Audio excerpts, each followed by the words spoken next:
everything I did in rugby, I did with honesty and believing that what I was doing was the best that I could do. And that's how I would like to be remembered. Not so much by what I achieved, but what I gave. When I took over, I knew my first priority was we had to select the right players, but rebuild the All Black team. The aim was the next World Cup. The 95 Rugby World Cup. Oh, I've never stopped thinking about that. If we had won that game, I would have said that's one of the greatest sporting achievements of all time. There's no doubt that we were poisoned. We hired a private detective over there ourselves. The end result of that was, at the end of that World Cup, we were very happy at what we had achieved. This is what we envisaged the All Blacks playing like. We changed the way Test rugby is played. Maybe that's a legacy I'm most proud of. This discussion we've had today has done me wonders. You've drawn more out of me than I think any other media person has ever done. Oh, good, you're here. Come on. This is the centre of performance. Whenever there's a top performance in New Zealand, it all comes from here. That's Lisa Carrington. She's been doing that for days. That's the boy who got the hole-in-one in Tokyo. Oh, he did it again. Hey, Finn, how's the performance going? Top tier. Nice. This is our Generate room. In here, you'll find our top performers helping Kiwis maximise their KiwiSaver investments. Get in here, Finn. Maximise. Right, Generate. Putting performance first.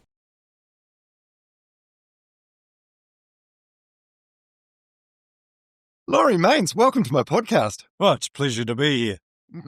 Mate, I'm kind of starstruck and intimidated as well. Like, from what I've read about you and learned about you, you're a scary dude. No, don't be. I'm a Jekyll and Hyde, really. When I was coaching at times, had to be tough and pretty direct, but I'm a lot more cruisy now. Mm. Yeah, have you mellowed with age? I have. Yeah, of course I have. Yeah. I think everybody does. But I mean, I had really good social times with the players outside the actual playing of the game as well. A different person. Yeah. How does life look? What are you, 79? 79. You are aging fantastically. Thank you. You're sprightly, you're sharp. We've been chatting for 10 minutes while we get the cameras set up, and you're incredibly proud of your legacy and your achievements still. What's the secret?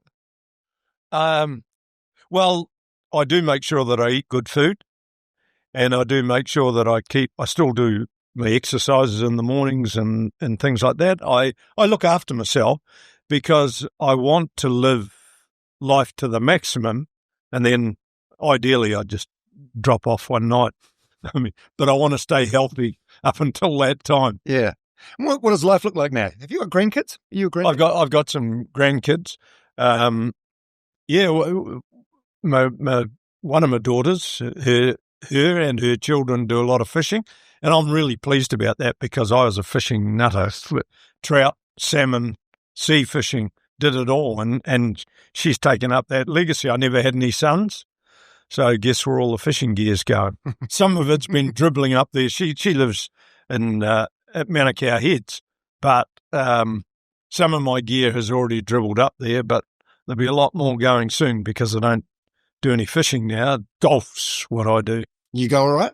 I haven't been playing too well lately. I compressed a nerve in my neck a while ago, and my handicap slipped out. I think it's about 8 now, but normally I sit around 5 or 6.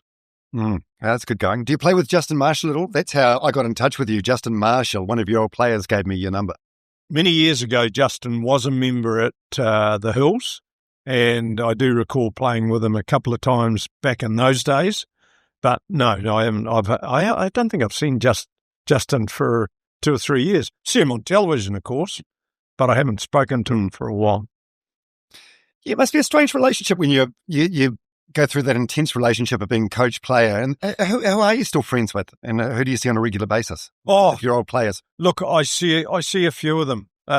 Robin Brooke comes down here to play golf occasionally. Fitzy, we talk from time to time. I'll tell you who do see quite a bit of is both of the Barrett brothers, Bowden and Geordie. Not Scott, I haven't met him, but because a lot of them come here for a holiday. Leon McDonald used to be down here quite often. I didn't coach him, but always respected him as a player. Yeah, you mentioned Robin Brooke there. I got hold of your book, which you told me you've never read. There's a bit in there at the end where you sort of, it's like a nice tribute to all your players from the '95 squad. And Robin Brooke, was there a joke in the team? Like people called you dad to him? Like was he like the teacher's pet? No, was he your favourite? No, it was more. I think it was more like that with Jamie Joseph. Robin. Every player I was incredibly fond of in different ways. Robin was one of those players, if you felt the team was not really focused on a practice, or by Thursday I can tell whether they're in the right frame of mind for a game on Saturday or not. Robin was one of those I'd have a crack at him about it, because he'd just let it go off his back like water off a duck. But it would have an effect on the rest of the team. Yeah. Oh, so you bonded with him. Yeah. I know. I liked Rob. Yeah. I really respected him. Not only was he a skillful rugby player, he wasn't big for an international lock, but he was incredibly tough. And nobody ever got the better of him. That's what and Zinni was the same, but that's what I liked about them. They wouldn't let anybody get the better of them. Yeah. I'm so excited about this podcast. Like, there's so much to unpack and talk about. Some of it might be a little triggering for you.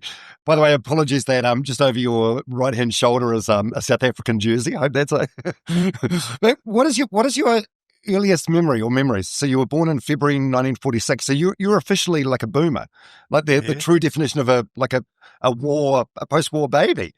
Were you a post-war baby, or was it just coincidence, the timing? Just coincidence, I think. You know my earliest memories? What's that? I lived in a street called Ryehill Street in Dunedin, and it had a great big wide grass verge out in front of the house, and trees planted every here and there, and these were adult trees. My earliest memories are kicking a rugby ball into one of those trees. I mean, I had a fascination as a kid about kicking rugby balls around, and I did it in the backyard. I did it out on the street. It was just something I did. And I think that is the earliest memories I've got. And I could hardly walk at the time. I'd probably only been 3 or 4 years old. Natural talent versus hard work. Were you natural, or do you think just having a ball from that young age and just kicking it around everywhere, you sort of...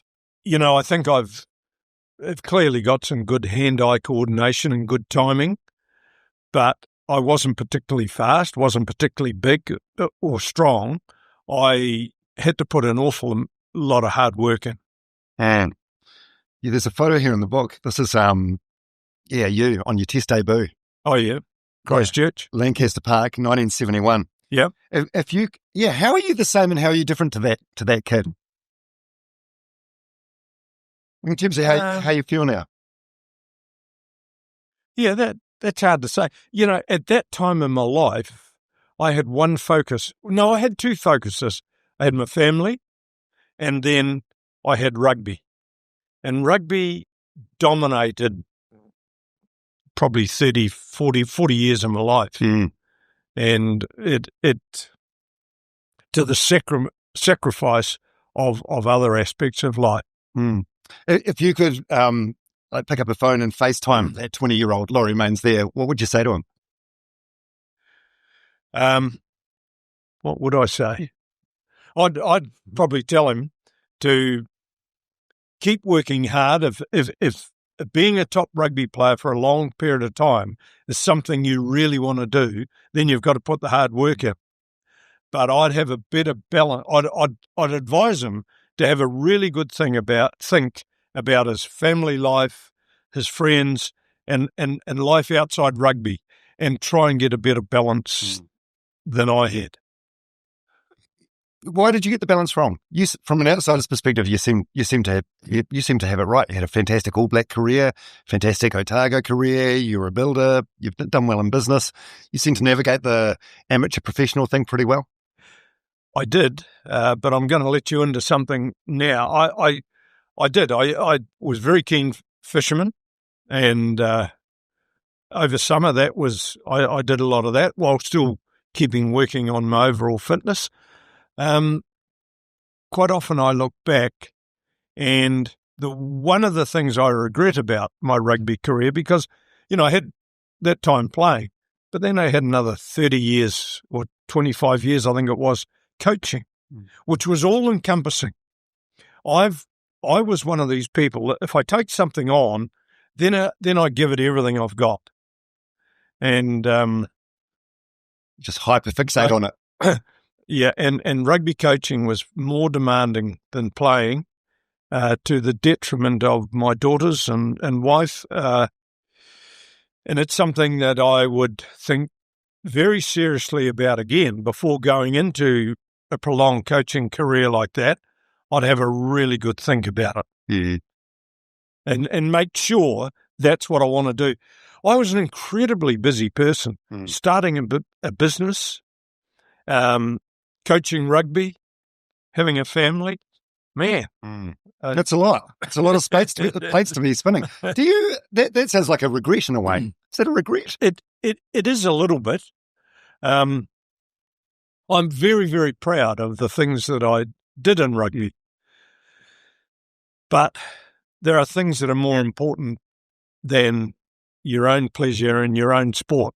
And your family has to come first.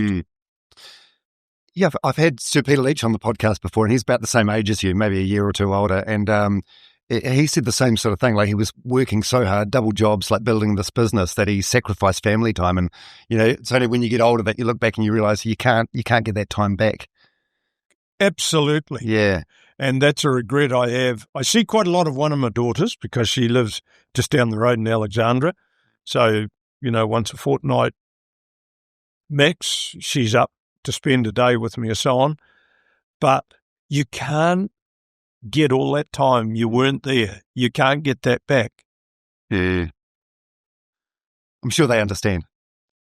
Yeah, and they were proud of their dad, and they if they were asked the question at the time, should he carry on or would you rather have him around home much more, they would have probably said to me, no, we want you to carry on. Yeah, thanks for sharing that.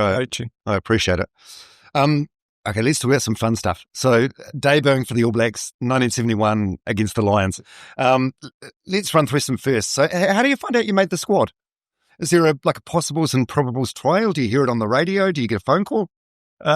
We had trials, but Charlie Saxton, who was chairman of the New Zealand Rugby Union at the time, come from Dunedin, and he was a man, he was an All Black, a great rugby person, and he used to mentor me a bit. Quite often during the week I'd wander into his shop. He had a men's clothing shop in Dunedin, and I'd wander in there and have a chat to him and got a lot of very, very good advice. He rang me up. Sunday afternoon it was. I remember being at home. It was about, I think, 2 or 3 o'clock in the afternoon. What did I do as soon as I got off the phone? Picked up the boots, a couple of balls, down to Bathgate Park and did some practice. Unbelievable. And it was a stacked team, right? Colin Meads, Brian Lahore, Grizz Wiley, Brian Williams. I think Brian Lahore came in for the third test. So the first one I played in Christchurch, I don't think Brian played in that. But Peter Whiting or the other lock got injured, and they pulled Brian in, I think, for the third and fourth test. Had you played against those guys prior to that, and whatever the equivalent of NPC was back then? What's it like playing against Colin Meads? Absolutely terrifying. you just, and I was a fullback. I mean, the legacy he had. I first played against him at I can't remember if it was an All Black trial now or North-South game. It might have been. And I just thought, I don't want to get caught in the ruck with him coming in, because he might decide, seeing I'm the goal kicker, that he doesn't want me to carry on. Because he wrote the foreword to your book. I've got a quote here, because you guys ended up being, he was your manager. All Blacks, you were great friends. Yeah. This is a quote. Laurie is a typical New Zealander, never flamboyant and hurt terribly when his team's lost. He hurt more than any player. We'll get to that later. I'd argue Zinzan Brooks probably hurt more than you. And he hurts most when his team failed to win the Rugby World Cup. the players in turn were upset for him, which was a measure of the greatness of the man. Oh, well. Sir Colin Meads on you. Yeah. That's flattering. Yeah. Tree and I did get on well.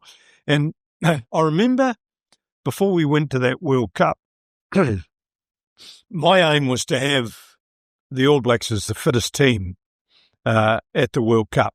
And we had 3 camps, 3-day camps over the summer period. And they were brutal, if I admit myself. And I remember Colin and Brian both coming. Taupo was the one that was legendary. And they came to me and they said, I don't think we've ever seen any players work so hard. Yeah, in what way? Because there was one here in Queenstown in 1994 and then the Taupo one in 95. Yeah. The Queenstown one, that was gentle. That was really just a mental exercise, explaining to the players what we were going to do over the summer and setting them out in groups to give Earl and I feedback on what they felt, the direction we should be going and so on. What I did at those camps, I mean, they were incredibly demanding physically, but I worked so hard with the forwards on the speed of clearing ball. And when you play against teams like Australia and now it's South Africa, where they've got great big loose forwards who stand one off, they used to try and kill the mauls, kill the rucks, have these out here so that your inside backs were always being taken care of by these often Galway, Tim Gavin, Simon Poidevin, great players. And we worked very hard on how do we negate them. Well, we started that, to be fair, back in 93, and we developed a tactic called pick and go. And that's where the phrase comes from. But a lot of them now, they're not doing it right. We used to set up, and you had to come in very close, pick and go very close beside the ruck, so that those players had to come in and engage. This one-off passing and running into people, not achieving anything. You see 18 phases and nobody's any further ahead than they were. And it was the way we used to clean out. Quite often, and I taught the guys the sort of rucks to identify where you could go in tight and then split it open. Then about the 5th player could come through, pick it up and go straight through the middle. These are the sort of things that need to happen today. But, the referees just let everybody go to ground. You're not meant to go to ground on top of the ball in rugby, but everybody's doing it to secure their own ball. They go over the top of their own player on top of the ball so nobody can get anywhere near it. Well, yeah, that makes it a bit difficult. But some of the things we worked on would still apply. And, I make no apologies for it. I don't think some of the coaches are thinking hard enough about how to break down this close-in defence systems. Hey. Geez, you're still passionate and engaged about the game, aren't you? We're recording this on a Monday morning. Yesterday morning, the All Blacks played Argentina. You get up early to watch these games? Of course. Yeah, and you're shouting at the TV? Or? No, I'm not. No. And I never invite someone round to my house who I know is going to have a comment on everything. I like to concentrate. I'll mutter plenty to myself. And, you see things, you think the referees are getting wrong, the players are not doing right, but I keep it to myself. Yeah. I had a few more questions about your playing days, and then we can move on to the coaching thing. But we can, since we're on the coaching thing, we can stick on that, or do you want to? It doesn't bother me. Okay. Yeah, best and worst moments as an All Black. Wow. Yeah. Do you know? I came in after the All Blacks had lost the first test to the Lions in 71. And that was a great Lions team. There's no denying that. Second test in Christchurch, we won it and won it quite comfortably. And Ian Kirkpatrick scored the try from the other end of the earth. It was a fabulous try. 55 metres, I think he ran, pushing people off left, right and centre. And and we deserved to win that. Then we played at Wellington, and that was my worst memory. That the team could not. Well, there was two. I'll start in the build-up. We had training, and for some reason or other, Ivan Vodanovic must have thought we weren't fit enough, and he thought he could get us fit on Thursday. And we went to his old school, and the mud was about 6 inches deep, and round and round and round this paddock we ran for half an hour. Well, pretty much all of the team could hardly walk the next day. And to be fair, we took the field not in very good physical shape at all. Our legs, muscles, tight, sore muscles. I think I scored the only try for the All Blacks in that game, but I missed a simple kick. I think I scored about 15 metres to the right of the uprights and then missed the conversion. Mm. That was probably my biggest disappointment, because the All Blacks that day could not be sharp and aggressive and so on because of what we'd been through on that muddy ground on the Thursday. Mm. Who did better after match drinks? All Blacks of the 70s or All Blacks of the 90s? 90s. Really? Really? We had a beer sponsor. That was we battle one. Well, Kevin Robertson, he was a great friend of the team from New Zealand breweries, and he used to make sure we were well stocked up. But when I say the 90s, the boys could handle it, and they only, like, if you were playing the following Tuesday, if we're on tour, for example, and you were playing the following Tuesday, the judges in the courtrooms weren't allowed, court sessions weren't allowed to pick on you. Mm. But if you had played and there was some funny moments or whatever, you got a hammering. Mm. But I mean, that was one place where I had no protection, so I used to get my share of punishment as well. And I think the players appreciated that. I never, outside formal team stuff, I never pulled rank. Mm. As far as I was concerned, I was just one of the boys and had to comply the same as them, and, whatever. Mm. And I think the players appreciated that also. Yeah. So you took over in 1991 after Chris Wiley and John Hart failed to win the Rugby World Cup. What was your goal then when you took over? What were you going to do differently?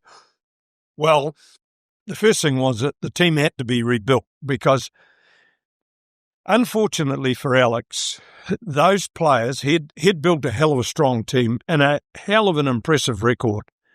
And by the time that 91 World Cup came around, they were just falling, many of them were falling off the other side. Mm. And they didn't quite have, and there was, I don't know, there seemed to be a bit of an Auckland-Canterbury conflict in that All Black team in 91. But those players were going off the good side. So when I took over, I knew my first priority was we had to select the right players, but rebuild the All Black team. So we took a big punt. There was quite a few of those older players we left out in 92, and some of them, like Sir Foxy and Steve McDowell and players like that, we kept in because, to take advantage of their experience. Mm. And Foxy was a great team man, and so was Steve McDowell. They wanted to help the players around them. And so that the aim was, the aim was the next World Cup. It wasn't this year. We had to try and maintain the pride of the All Blacks and winning games, but we had 3 years, or I gave myself 2.5 years to rebuild that team. And we struggled with some positions. Couldn't settle on a 5'8", first 5'8" after Foxy. Nobody was sort of standing up.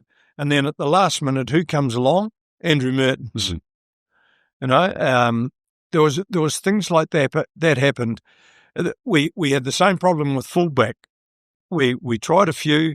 They didn't take the elevation up to test level as well as we'd hoped they would.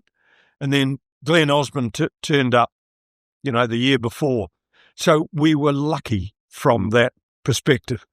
And they all, and Jonah, of course. Mm. Now this is an interesting one because I was told about Jonah by a gentleman by the name of Des Smith, who was manager for the New Zealand secondary schools team. And he said, you've got to have a look at this kid. He's 18 now. He's just phenomenal rugby player. So Earl and I went off to, where was it? Pukekohe. It might have been the Sevens tournament that year he was playing. And we looked at each other after we'd seen him in a couple of games. And I said to Earl, what are you thinking? He said, I reckon I'm thinking the same as you. I said, wing? He said, yes. Not a number 8. And here was the reasoning. He had this incredible talent, which we all know about, but at I think he was about 110 kgs at that stage, but so was Tim Gavin, and so was Willie Offengarwe, and so was Rodber from England. And England was one of the teams we specifically feared in that coming into that World Cup, and we had a bit of payback for them. So we said, he's not going to be able to give us that magic as a loose forward, so we've got 2 years to make a wing out of him. And boy, he did some very good things in 94 with a ball in hand. Come 95, I said to him, you can go and play in the Sevens. I'd like you to go and play in the Sevens. Now, there's 2 reasons for that. We knew he'd get fit playing Sevens, very, very fit, because the Sevens coach at that time was really tough. Titch. A titch. And I think he was harder on the players than I was, and that's saying something about fitness. But he was ruthless. So, and he would work on those ball skills that Jonah needed. He thought we'd basically left him out of the All Blacks. So, no way. And who did I get? Might have been Rassie. I got to have a word to him and say, you encourage him just to keep going, Rassie. We still want him. This Sevens is all about making you a better player. So anyway, he stuck in there, came down to Dunedin and played in a North-South game and just ripped it apart. And it was like being in that Sevens and then coming back to 15s, he realised what his role was as a wing. And, the rest is history. Yeah. And you've dropped some amazing names in that last answer. Osborne, Mertens, Lomu. How does a 50-whatever-year-old, Caucasian man from Otago gel or connect with like an 18-year-old South Auckland Tongan? 46, please. I think, late 40s. My bad. Well, because I'd been involved, like I had an incredibly successful 3 years with my club team. We won the Otago competition 3 years in a row. And I think in the second 2 years, I think we only lost one game. And so I've gone from player to a year as an assistant coach, then the coach, and I'm dealing with many of the same players that I actually played with. And then I moved on to Otago, and I think there's something I might just throw in here. After 2 years with Southern, I was invited to be the assistant coach with Otago. Now, the coach at the time, and don't want any names, but the coach at the time had a different philosophy on how the game should be played than I did. So I said to the chairman of the Otago Rugby Union, look, there's no point. I mean, I'm going to say what I think, and it's going to be at odds with the coach. It'd be better if I, get someone that'll work better with them on that. I'd work with them, but I'd have my say as well. So I actually turned that down. And then the following year, the chairman came back to me and he said, well, we'd like to make you coach this year. Will you go for that? And I said, absolutely. I said, I've done my 3 years at my club, got some success. I need another challenge. So that's how, and so that kept me, I because I was coaching all the way through till the time I got the All Blacks.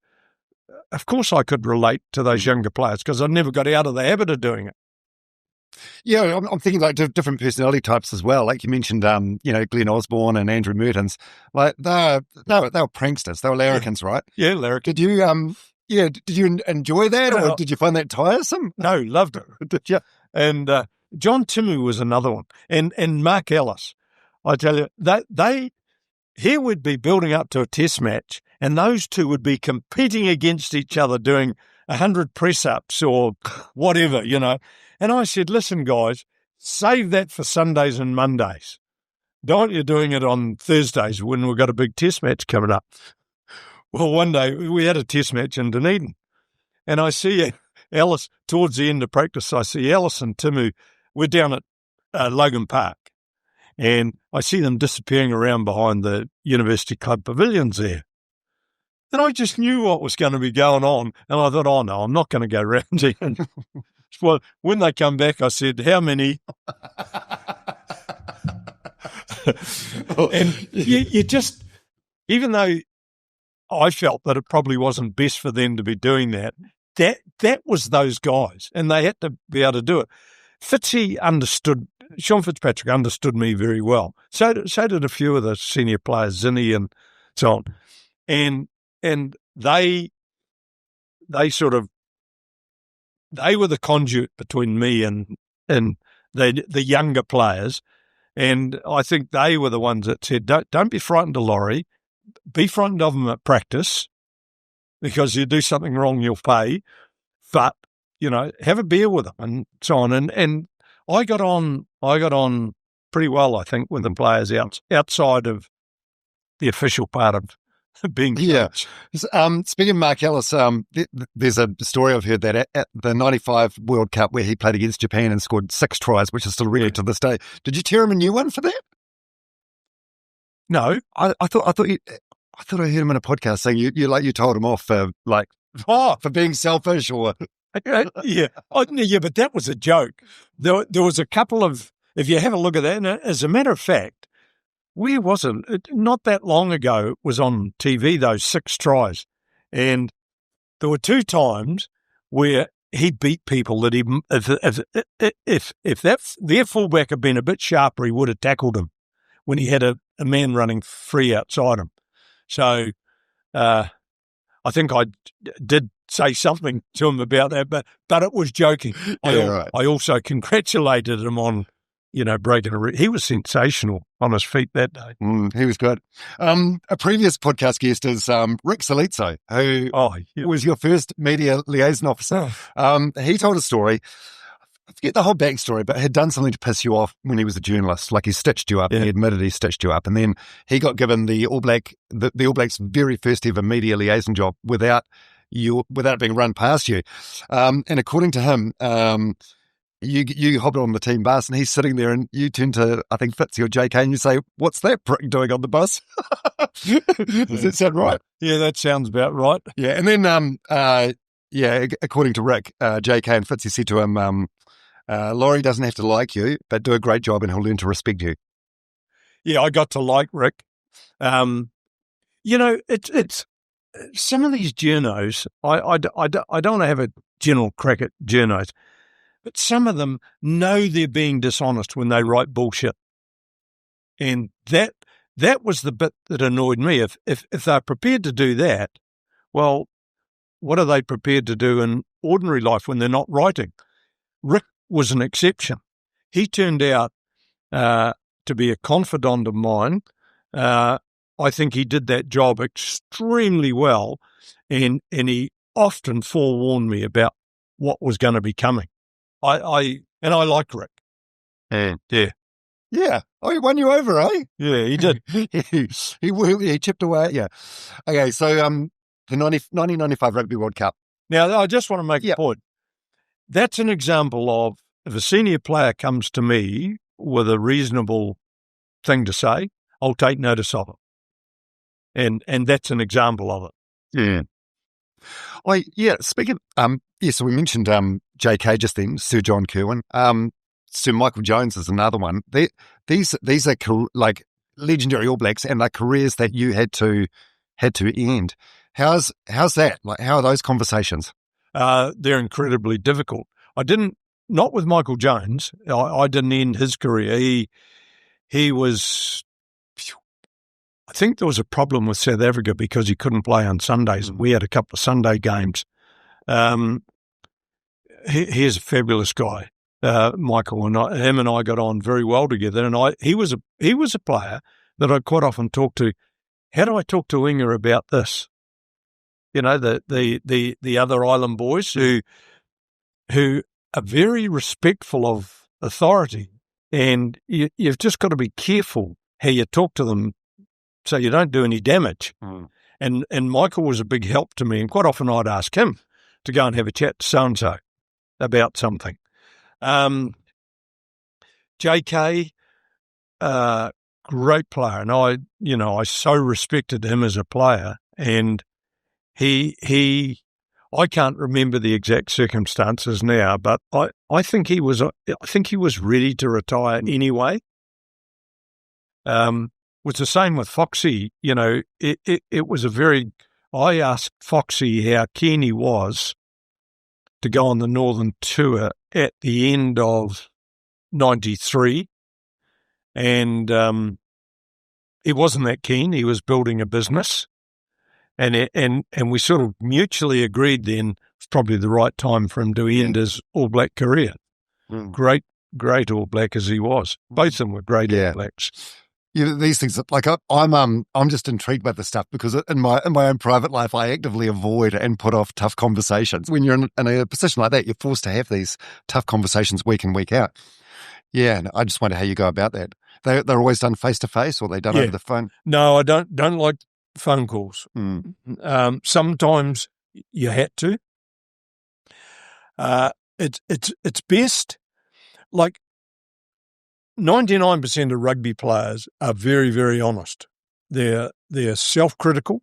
They know their own failings, and when you come to have a conversation like that, they're probably half by expecting it, and they respect the fact that you front up and tell them face to face. Yeah, Ian Foster in his book, he talks about having a conversation like this with Dane Coles at the what was it, the 2019, maybe the 2023 World Cup, telling him he wasn't required for the semi and the final. And he said he got emotional and quite tearful on that occasion. Were you quite emotional about it, or? Of course. I know, having played so much top-level rugby myself, you know what it feels like. And it was incredibly difficult for me to give players tough messages. Not just to say, look, you're no longer required, but even tough messages around what they've got to do in the team. I, from time to time, and sometimes you had to do it, a player had let himself down or the team down or whatever, and you pick your times to do it. When you want your team to switch on and start building for the Saturday, right, the team meeting you have before you go to that practice is the time to sort a couple of guys out if they needed it. I'd never do it in an unfair way. It had to be fair criticism, but I was capable of being pretty blunt with the players. And it just sort of shocked many of the other guys that, right, we better switch on now. He's in one of those moods, so we don't want to get his wrath out on the training field. And don't poke the bear. Exactly. Yeah. So the 1995 Rugby World Cup. Well, look, if I could just add to that. Yeah, absolutely. I don't think today, if I was starting a coaching career today, I'd be different because people have changed. And I think some of the methods I used maybe wouldn't be that well accepted by some players today. Like, yeah, under today's lens, it could potentially be called bullying or whatever. Where there's more of an emphasis these days on like vulnerability and duty of care and things like that. But from what you're explaining about the way you handled it, it sounded like you were doing that. Yeah, I was always very mindful of the players, and the ones I picked on, Steve Houghton was one. I've got to tell you this story because this is good. Steve Houghton was one quite often I'd pick on. He was a good rugby player in my Otago team, but occasionally he wouldn't be switched on. He'd have a pretty average game. So he knew if he had one of those days that he was going to turn up to Tuesday's practice or Monday, whenever it was, and life was going to be pretty tough for him. Well, I come into Carisbrook one day where we used to change and go over to Bathgate Park. Come in there, and Steve comes up to me and he said, Laurie, I've been advised to miss training today. I've got very bad bruising on my ankle. And he pulls up his trousers and his ankle's all blue up all around his ankle, I said, oh, okay, Steve, hang on a minute, just sit down over there. Ballpoint pen. It's smudged it all over his ankle because he knew what was coming. Oh, that's hilarious! Oh my God, that's so embarrassing being caught out. Yeah, being caught out was the big thing. Yeah. So the '95 Rugby World Cup. This is sort of like career defining in a way. I think it was June this year. It was the 30th anniversary. How was that for you? How often? One of my early podcast guests was Shane Cameron, and he talked about his fight with David Tour where he got knocked out badly, I think in the first or second round. And he said every day for at least 7 years afterwards, he thought about it. Oh, I've never stopped thinking about that. And it's not that we lost. It was a great game, eh? It's not even how we lost. I'll still maintain that Jonah would have scored a try when he got pulled back for a forward pass. It wasn't a forward pass. Was close enough to that 22-metre line, when you study it on TV. Certainly wouldn't have been called back today. But however, having said that, we went through that World Cup with some incredible stats and incredible performances. I mean, look what we did to England, in Scotland. We won the Grand Slam there easily. We played Ireland first, then Wales, then Scotland, then England. And that was a real clean-up, particularly England. And we were all set to go, for that final.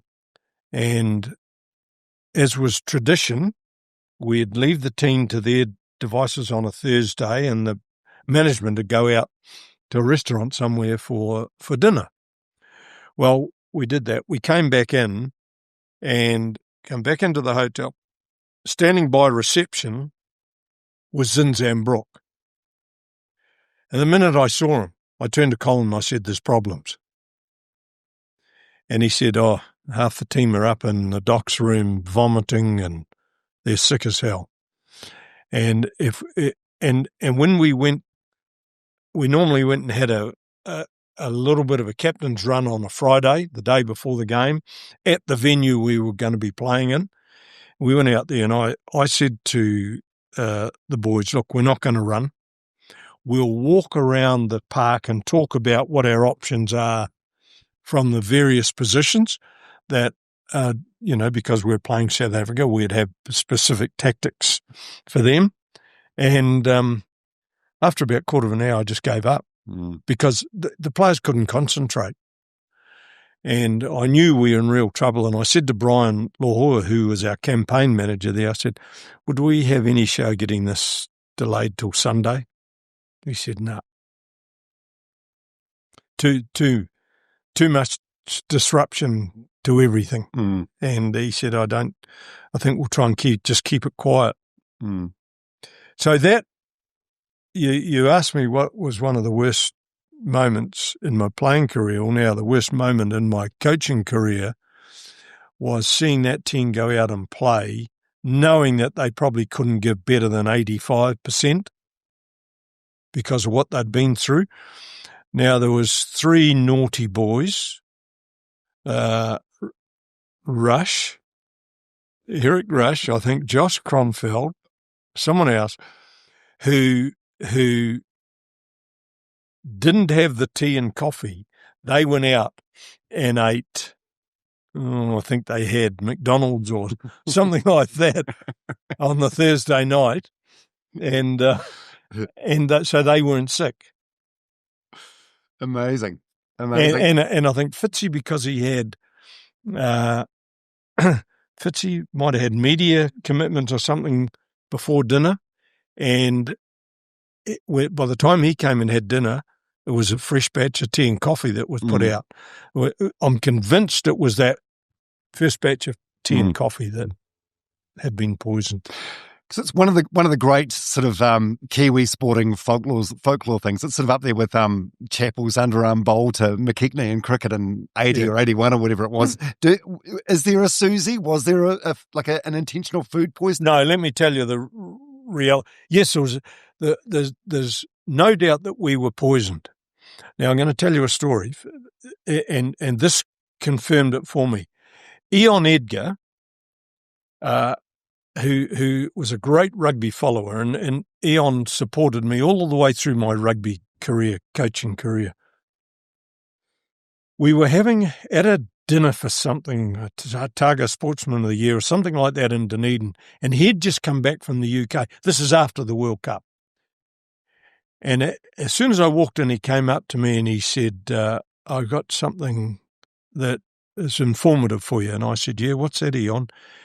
He said, the word in financial circles in London is that the bookies arranged for your food poisoning. Now, the New Zealand Rugby Union weren't prepared to do anything about it. Richie Guy was chairman, and I understood the reasons. So my wife was South African, so we hired a private detective over there ourselves and asked him to go and find out, if he could, what had happened. And the end result of that was that there was a waitress that was employed on the Wednesday, and after Thursday, she just disappeared completely from the job, from the hotel where she had a permanent job. And the private detective and the other staff were pretty convinced that if something was done, that she had probably done it. And there's two theories on what it could be. It could have been a chemical thing, but there was an argument that it was probably a biological, a wild plant in South Africa. I've forgotten the name of it. If it's put in with your tea leaves and that sort of thing, it can lead to this sort of poisoning, food poisoning. And he said she had a name like Soiki, Susie, something like that. He said, but the black. Now, I was silly enough to mention that to Bob Howard when he wrote this book. And so that's where the Susie came from. And I said to him it was only, a name something like that. I didn't say Susie was a name. Or to hell, I'd never said anything to him about it. Yeah, all things considered, it was a hell of a final day, right? 80 minutes, not enough to separate the two best teams in the world, and then 20 minutes of extra time. But do you ever put much thought into how different life would look now if the outcome had been different? Like, you'd be a sir, no doubt. Yeah, that wouldn't bother me. I don't know. You see, life probably would have been different for a few years after it. But I very rarely go to All Black reunions. I've stepped right away from that sort of life now, and I don't think what I'm doing now would be any different. And I'd rather not people talk to me about when I'm playing golf or things like that. I don't want people telling me, oh, you had a great career, you did this, you did that, or anything. I just want to be treated as a normal person. And I'm lucky because, at Millbrook, and it was the same at the Hills, was only very occasionally someone would ask a polite question, about something. And if people want to ask me what was my opinion of the All Blacks on Saturday, yes, of course I'll give an opinion. But I don't really want to talk about my past, my career. But having said that, I'm very proud of some of the things I achieved as a player and as a coach. Oh, one thing we've learned. So 95 was only the third ever Rugby World Cup. So I don't think we had an appreciation even back then about how bloody hard these things are to win. So I mean, finishing second in extra time with food poisoning is What was the reaction like when you came back? I've had Harvey on the podcast, and he had a terrible time after 99 and spiraled into a deep depression after the public backlash. But were the public more sympathetic with you because it was such a good tournament? Yeah, no, they were. And I believe that the public, I had no negative backlash whatsoever. And I think the public realised, I mean, when you see Craig Dowd and Jeff Wilson vomiting on the side of the field, it's only someone like Keith Quinn that would say the story was made up. That I found unbelievable. Did he say it was made up? He said that publicly. Yes. I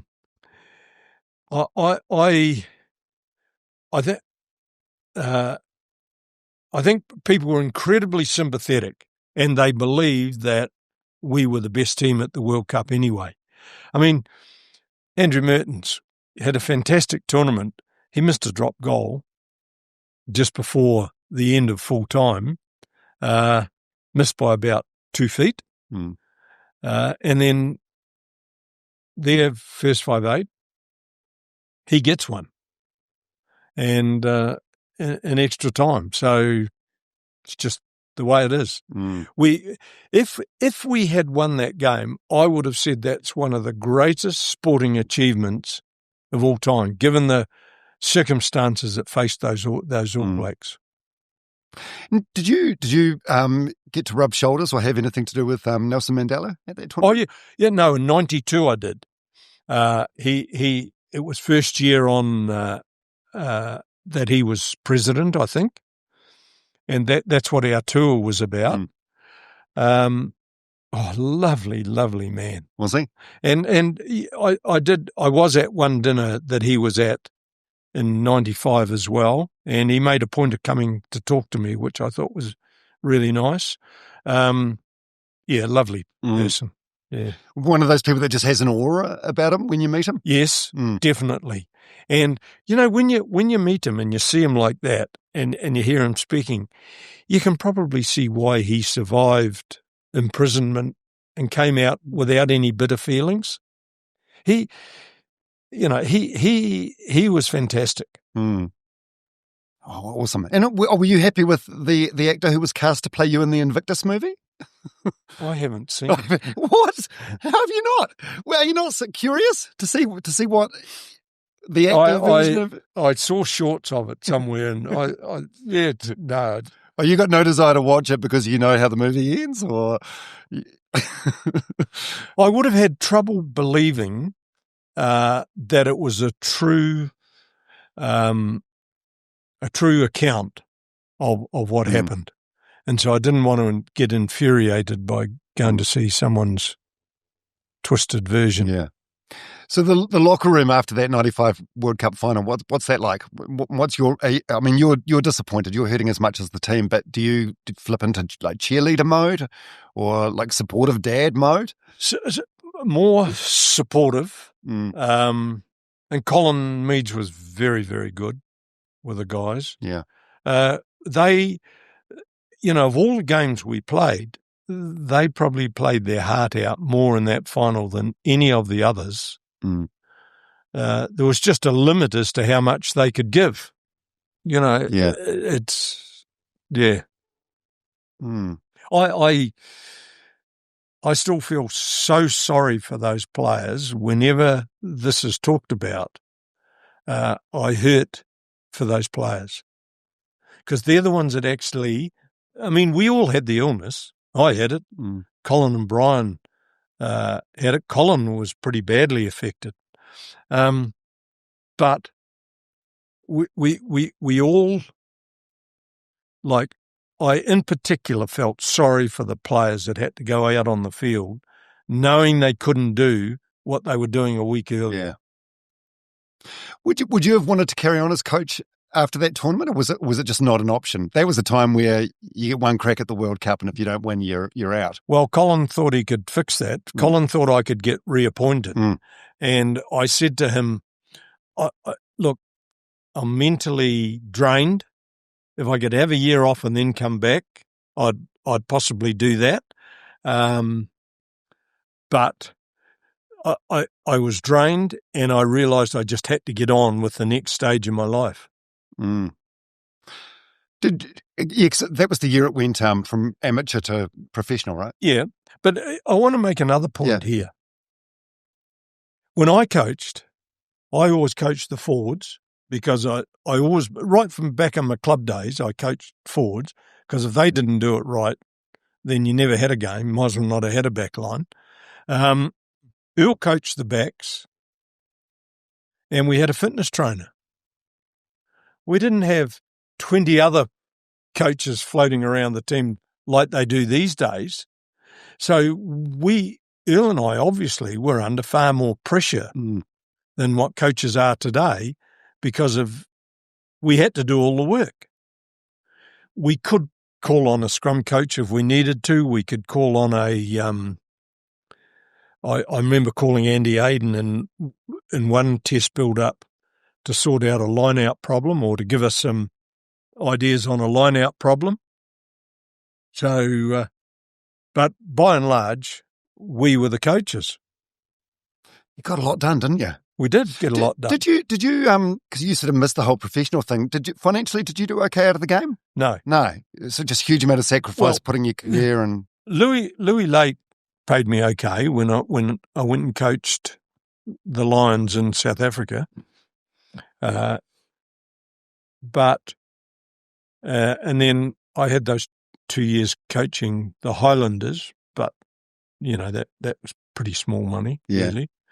No, I never made much money out of rugby at all. But I'll say this: rugby definitely opened the door for me in business and things like that. Yeah. So 2001, you move over to South Africa to coach the Cats. What's that like? That was a dangerous place then, right? Did you feel it? The security aspect? Where the flat they put me in was a pretty safe area, and I was well advised what not to do and what and where not to go. So I never saw any violence.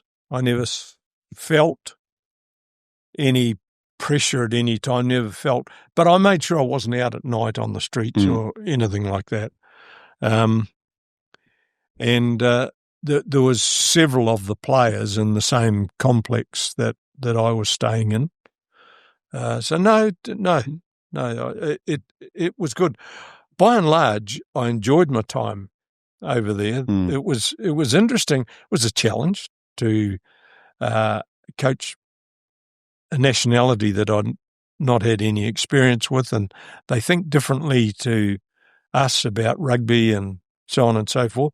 They very quickly, the team I had for the Curry Cup, which we won, they very quickly fitted into the way I coached and enjoyed it and loved it. And I still hear, believe it or not, I still hear from time to time from some of those players. You remember Dean Hall, he was a wing for South Africa. He went on, I picked him up as about a 19-year-old, promoted him to Curry Cup rugby. He's a big, strong lad for a wing, great player.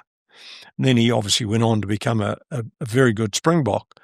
Lo and behold, he WhatsApped me, would have been a month ago probably, see how I was getting on. Yeah. And Tennis Delport is another one I'd heard from. And I suppose the nature of the job, like you're not going to be mates with everyone. There are going to be personality clashes, and you haven't read your own book, so I'm guessing you haven't read the Rassie Erasmus book. No. I've got a quote here from that blog. He said, I learned from the mistakes both of us made. I won't have players who behave as badly as I did, feeling entitled just because they're playing well. How Laurie coached and analysed is exactly how I don't want to be as a coach.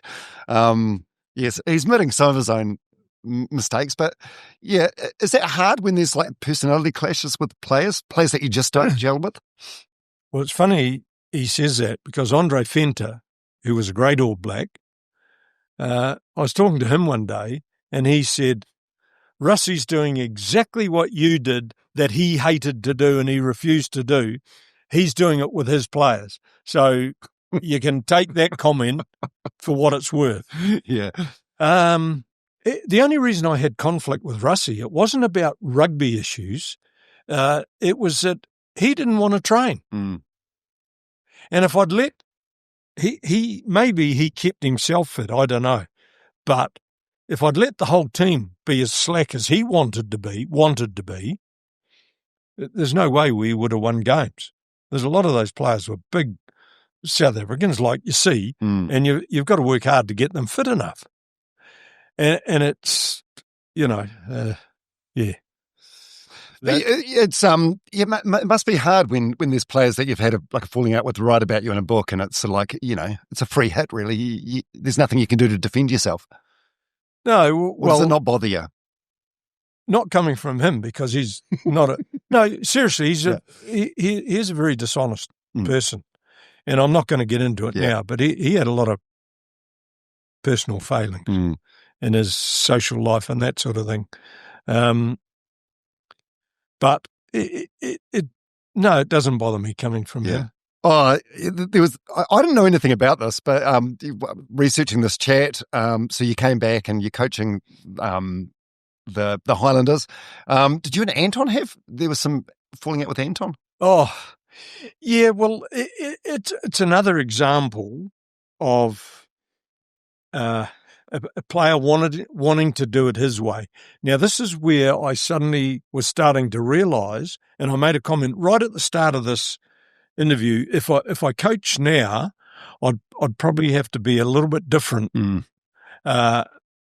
tolerant with players than I was in when I coached. Anton was another player that didn't like being told what to do, and yes, we had differences of opinion on certain things. I didn't realise it was such a big issue with him. He never, this is a bit that disappointed me. He never came to me and said, I disagree with this or this or this. Instead, he worked behind my back, which was not so good. Yeah, dishonest. Yeah. Yeah. Did your leadership style evolve over the years? It did, but mainly through learning what worked and what didn't work. And so one of the, in my early years, coaching my club team and coaching Otago, because I had played an awful lot more rugby than those guys, any of them, probably knew quite a lot more about rugby than they did and what works and what doesn't work. I was pretty dictatorial. But by the time I got to the All Blacks, I was regularly talking with people like Frank Bunce and Fitzy and Ian Jones and the Brook brothers, quite a few. It's hard to mention all of them, about what we should do. And it brings me back to the camp that we had here in Queenstown, where I sent the players away and said, right, you guys go and have an open discussion without me, and then I'd set up a subcommittee of the senior players could come back to me and report. And I don't want to know who said what. I just want to know the content of what was said. When it all boiled down, I looked at Earl and I looked at each other and smiled and said, well, guys, got to tell you, what we've been doing subliminally has really got through to you guys, because that's exactly what Earl and I are wanting to do with this team. We didn't want to show the rest of the world how the All Blacks were going to play at the World Cup. We did a lot of preparation stuff, And something that worked, and I mentioned that game against Australia at Carisbrook in 93 with a pick and go, well, and the way we cleaned out, we didn't do that anymore. Mm. So that because if we did it once, other coaches and that might not pick up on it. But if we it became a part of our game plan, they'd work out a way to stop it. So what they came back to us with was exactly the way we wanted to play the game. That's got to be a hard thing to keep up your sleeve as an All Black coach, especially, because there's an expectation to win the World Cup, but there's also an expectation to win every damn game along the way. Yeah, but at that stage, I think we're into was that about the third or fourth World Cup that had been played? It appeared to us, with what had happened with Alex, it appeared to us that we had to be prepared to sacrifice some performances early on to get the right players involved and get enough experience under their belt at that level to be able to give us their best at the World Cup. And that is, in fact, what happened. When I look back, and if you just take the final out because of the way the players were, but you look at all of the other games at the World Cup, if you'd told me 3 years earlier, this is the way the team's going to end up playing, I'd have said that's exactly what we're trying to achieve. And we did. Earl, I can't emphasise enough on how important a role Earl Curtin played. Earl's Earl. He's different to me, and he's cruisy, and he has his gin and lemon in his pocket. Okay, whatever. The sliced lemon to put in his gin at the after match function. But that's Earl. But we got on like a house on fire, as we did when we played together. And at the end of that World Cup, we were very happy at what we had achieved. This is what we envisaged the All Blacks playing like. And we, as I said earlier on, we changed the way Test rugby is played. And that is a legacy. Maybe that's a legacy I'm most proud of. Yeah. Yeah, it's brilliant. I've got another quote from Pine Tree. Yep. Laurie brought honesty to the coaching role. It's a hell of a job dropping players, but he was always completely honest, and he expected honesty from those around him. It upset him when he didn't get it. I just want to know, is it possible to be a great leader and be popular and liked at the same time? Do you know what? It is very, very possible to be respected. And then when the people you are leading see you outside the battle zone in a normal situation and they realise, oh, you're not such a bad bugger after all, then I can say it is possible. Yes, I say it is possible. Who was there one player in particular that you dreaded having hard conversations with, and why? So someone that you knew was going to react badly if you were putting them on the bench for a week, or no? And I'll tell you why. Nobody comes to mind. Okay, and I'll tell you why. It comes back to what Colin said in that quote. The players, I demanded honesty from the players, and the players knew that I was 100% honest, even if I wasn't right. I was saying what I honestly thought, and I was giving everything I had to the team and to the players. I taught a lot of those players a lot of good things about rugby, made them better players, and they respected that. I mentioned on Instagram that you're coming on the podcast today. You don't have an Instagram page? No. There were so many questions from people. They're sort of all over the place, but we'll run through these. Which All Black players you've coached would you most want beside you in a tough game, and why? Fitzy, Zinzan Brook, both the Brook, Frank Bunce, both the Brook brothers. Richard Lowe. Look, I would go through most of the team, and I'll tell you why. because they give it 100% and what their job is meant to be. And they are honest in themselves in the effort that they're putting into a game of rugby. See, Richard Lowe is a very underrated player. Mm. Did you? Oh, were you close to? Was Cully on your radar in '95? Was he too young? Did you? No, in '95, unfortunately, Cully. In '95, I think it was, or beginning of '96, he starred in the Sevens, and that was how John Hart picked him up and replaced Glenn Osborne. Glenn Osborne, I think, played a few games with John, but Cully came in that year. He wasn't on the radar in '95.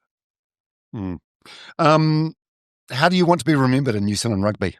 This is a question from Instagram.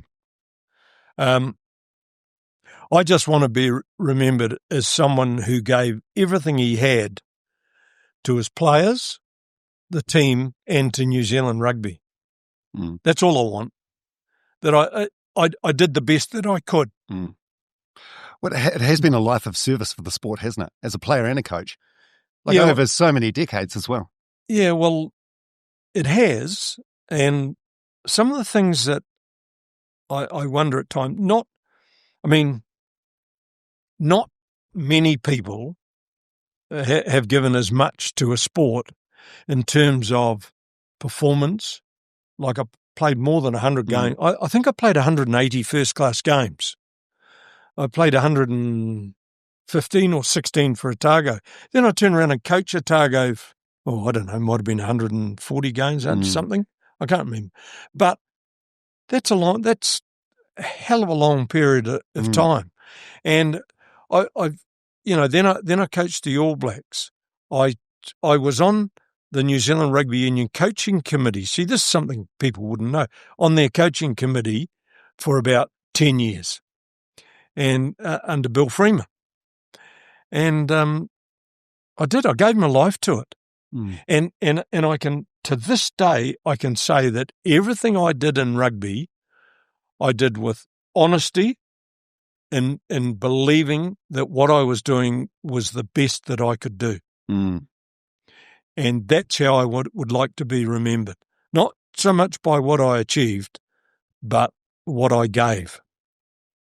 I really like that.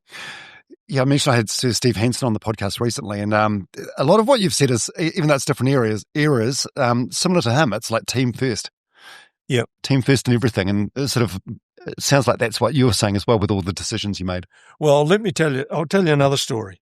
And this is media. I used to protect my players, even outside rugby.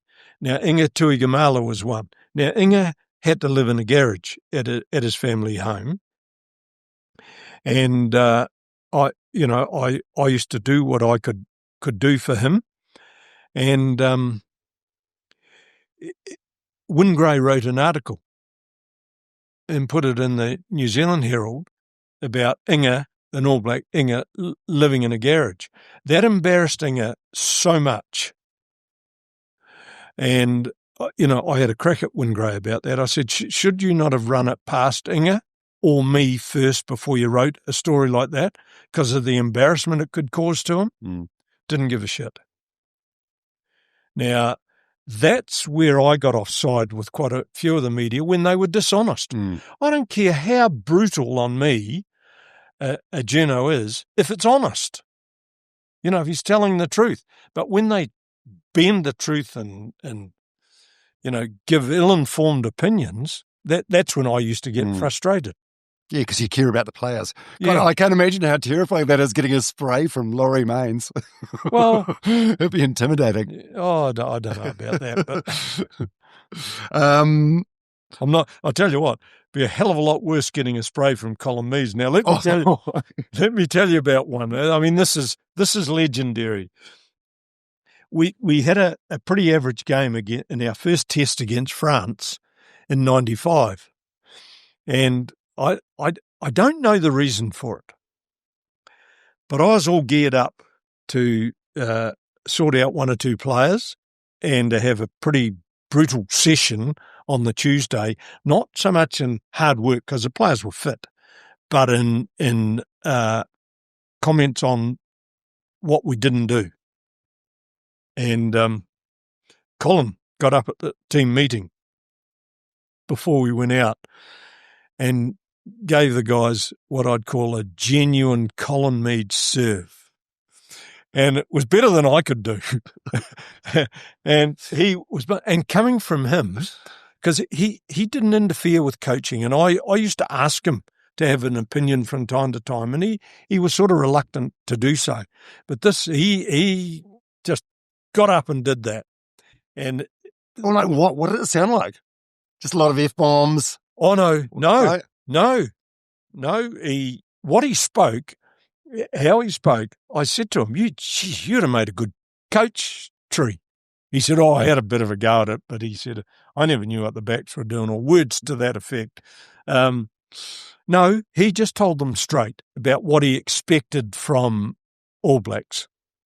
So much mana. Oh, hey, why do you think I asked for him to be the All Black manager? Why do you think I asked for Brian Lahore to be the campaign manager? See, what it did, there's two things that did. I didn't want to be the centre of attention. I bring in a Colin Meads and a Brian Lahore, and I can fade off into insignificance and just do my job as a coach. And the spin-off from both of those guys is they were respected wherever we went by the home countries, and nobody tried to pull any fast tricks Yeah. over past Colin's eyes. He just wouldn't risk it. If you could change one rugby rule, what would it be?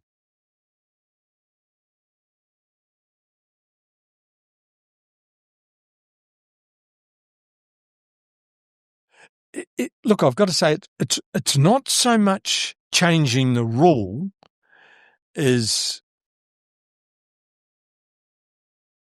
let me put it this way.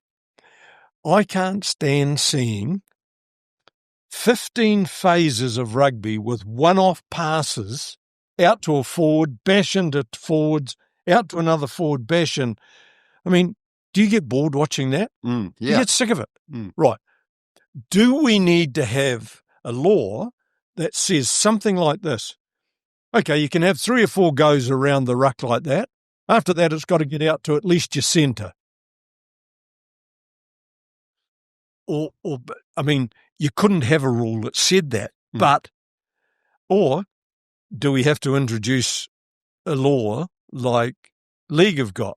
You get so many plays with the ball, and if you haven't done something with it, you lose it. I don't know, but something's got to happen within the rules of rugby to stop this, 16 or 17 phases along the 5 metre line. I mean, that's ruining rugby as a spectacle. Do you think the All Black jersey still means the same to players today as it did in your era? Some of them it does. You can tell that. Yeah. You can watch. Look, one new player that feels that way is Fabian Holland. You watch him play. But Ardie Savea, greatest player in the world as far as I'm concerned, Ardie Savea, like week in, week out, that guy produces his best. And it's all and he gives everything he's got in every game he plays. He's a smart cookie too. He's my favourite All Black, to be honest. So yeah, we'll leave that there. These are questions from Instagram, by the way. Who's the greatest All Black of all time, and who's the best All Black coach of all time? Well, you can't go past Fred Allen, I don't think. And hearing Brian Lahore and Colin Meads talk about Fred is a needle. I remember Colin saying to me one day, "You're getting close to Fred Allen's needle," when I was prodding a few of the players, But so I think Fred Allen, Colin Meads, Richie McCaw, and I'd say by the time he retires, Ardie Savea might be on that pedestal as well. Yeah, God, it made Super Rugby exciting this year, didn't it? Yeah. Seeing him with the Moana Pacifica. That was fantastic. That was a breath of fresh air into Super Rugby. And it just shows you, how great he is. Turned a team that was struggling to make it into a team that, was hard to beat. Yeah, and a fan favourite off the field as well. Oh, yeah. If you were in charge today, what's the first thing you'd change about how the All Blacks are run?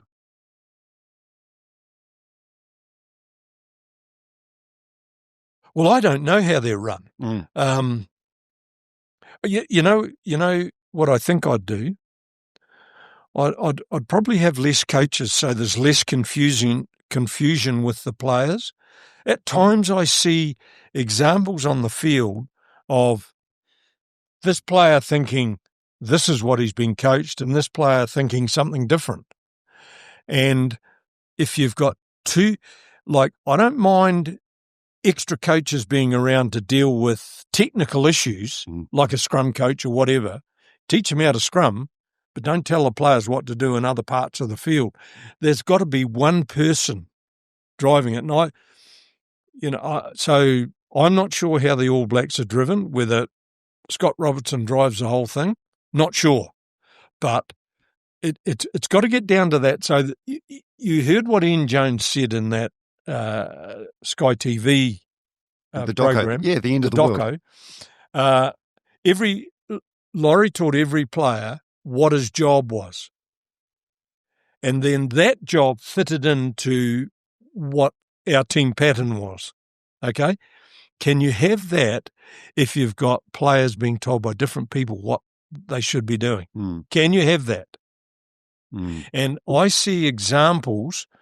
At times you see extended periods where this All Black team is really playing as a unit and looking very, very good. At other times, like just after half-time, I'm asking myself, well, hang on, this player doesn't know what that player's meant to be doing.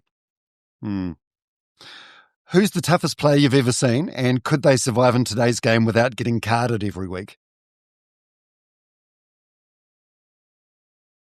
Do you know, and a lot of people are not going to agree with this, for all the rugby he played and how tough he was and everything else, Richard Lowe would probably get a card a year or 2 cards a year, but he wasn't a dirty player. He did some stupid things, yes, but he wasn't a dirty player. He's one. Were you his coach when the eye gouging incident happened? Yeah. I remember that being big news at the time. Yeah, I'm not so sure about that. Yeah. I don't think there was no way it was an intentional eye gouge. Oh, boy. Do you know, I'm just wondering if Ardie Savaire's not that person. Wow. That's high praise. Well, see, you've got people like Colin Meads. Oh, Richie McCaw. How would he go in today's game? He'd be outstanding rugby player. But the way the referees interpret it now, he would lose confidence the way he used to go into the tackle area to gain the ball because he wouldn't know what the referee's thinking. And you see such different interpretations by the referees. There's the law I'd like to see changed. Coming back to that question earlier on, at the tackle, about players arriving, stealing the ball. When does it become a ruck? And this business about, if you put your hands on the ground, it's illegal. That's nonsense. So that Fitzy was such a tough player too, but I'm not sure how many cards he would get. Yeah, but you can say that. Robin Brooks, another one. He is so tough. But they're clever players. They would just adapt to what the rules are today. Colin Meads would have adapted to what the rules are today. God, so many amazing names you mentioned in that one answer. Well, Frank Bunter's another one. Now, there's a guy, he might be the one that wouldn't give cards away that is an incredibly tough, skillful player. He was tough. He'd be as tough as any of the forwards. Did you were you his first All Black coach? Did you select him? How old was he? He was old, when he... Yeah. 30-something when he made his debut. Yeah, 28, I think. 28. 29. Peter Thorburn told me when I got appointed as All Black coach, Peter was one of the assistant selectors, and he asked me to keep an eye on Frank Bunce and watch him because he's a far better player than what he's getting credit for.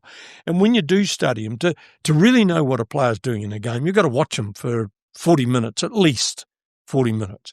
I used to like to watch 20 minutes in the first half, 20 minutes in the second half. And the work he gets through, as well as having a high level of skill, it's just incredible. So he's another one there. Brilliant. So it feels like you're at a sort of reflective stage of life now in your late 70s. You seem really happy and you seem at peace and in a good place. But are there things you're still working on as a man? Yes. Being a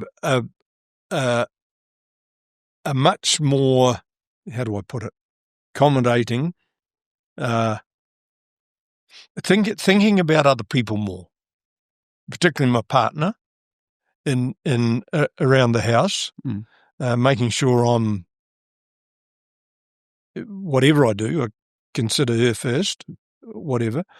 And the people I play golf with, most of the people that are my age, I'm, probably the best golfer in the four or whatever, and having the tolerance and being supportive of them. And if we've got to look for a ball, so be it. We're looking for a ball. We can all put a ball in the rough. So I think I've learnt and am much more mellow and much more considerate of other people now than I ever was previously. Yeah, it's a good space to be in, eh? If I hurt someone else's feelings, I would be incredibly disappointed with myself. I try very, very hard not to do that.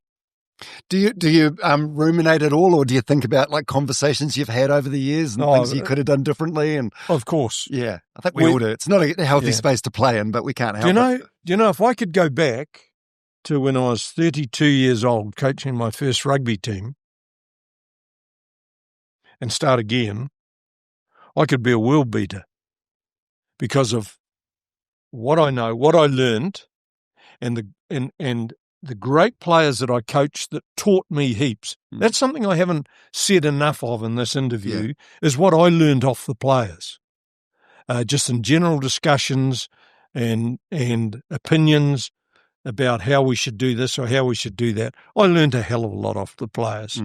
And they had the confidence to tell me what they thought because they knew they'd never get slapped down for giving me their honest opinion. So I would, I often think about it and I think how much better coach I would be with all the experience I've had behind me. Yeah. Yeah, there's that saying, youth is wasted on the young, right? Yes. Yeah. Correct. How do you personally define happiness? And has it changed over the years? Yeah, it does. It has changed. I got happiness out of I've always had happiness out of making other people happy, believe it or not. Even more so now. But being successful helps with happiness. And it doesn't necessarily mean in your job or your sport, in life in general. Being successful makes me happy. If I can do good things for other people, it makes me happy. It made me happy when I saw players that I coached and teams that I coached go out there and play so well and then come into the dressing room and they're very buoyant and up. That was the biggest enjoyment I got out of coaching rugby, was seeing the success and the happiness of the players when they had done what they went out there to do. Seeing someone reach their potential. Yeah. Oh, Yeah. absolutely. Getting a player to reach their full potential, Jonah Lomu, you know, as an example, is that is so satisfying. If there's one thing I'm proud of, I was never in these things for me. I was in it for rugby, and I was in it for the team. I never, as a player, it was a lot more for me as a player, and that's why I trained so hard and practiced so hard and everything else. But as soon as I became a coach, it was not about me at all.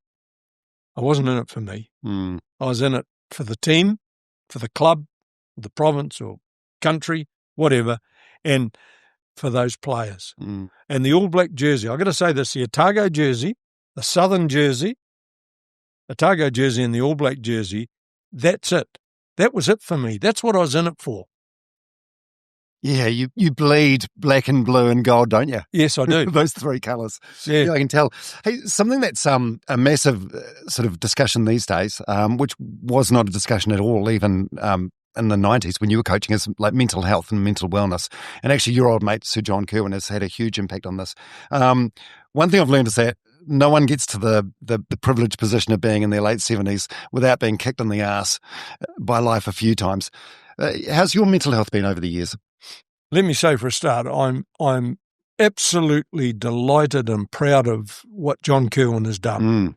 I think it's a real tribute. You can be one of the greatest All Blacks and still be a real thoughtful person and helping others.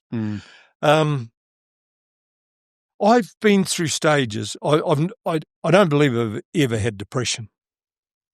I've been through stages where I've been a bit down, but they don't last that long. And nowadays, for example, if I get a bit down, I'll pick up my golf clubs and go and hit a few balls and take it out on them, you know, and get it out of my system. I like driving nice cars. I do. I sometimes I'll get in my car and just go for a drive to somewhere I haven't been for a while. You know, but I don't get me wrong. When I was coaching, I was under incredible pressure, particularly at the time of the All Blacks, where all of Auckland thought John Hart should have been the All Black coach. And that was there the whole time. And the Auckland media sniping, whenever we didn't have a good game, it was my fault. It was never the players. And there are some times when, quite frankly, it is the players' fault. The coach will never say that publicly, but it is sometimes the players' fault, not the coach's fault. You can't have a team that goes so well one week and they play to the pattern and they do well, and then the next week we see what we saw against Argentina. Have you ever seen an All Black team throw so many loose passes? No. Well, you can't blame the coach for that, you know? Yeah. So, but in that time that I had, that was probably the hardest time in my life, was in coaching the All Blacks. While I got a lot of satisfaction out of it and I loved the rugby environment, the dishonesty of the media created nothing to do with John. It wasn't his fault, but the media thought they were doing him a good service and that they would be able to make a change. Well, New Zealand Rugby Union in those days, all that media was doing was giving them harder resolve. They're not going to turn around and do what the media tell them to do. I mean, we used to have great people on that, you know, John Dowling and West Coast, John Sturgeon, you know, Russ Thomas. There was, you know, that's just mentioning a few. David Galvin, that's just mentioning a few. There were great people who were single-minded men who weren't going to be pushed around by anybody, and they never were. They would defy the Prime Minister and go to South Africa.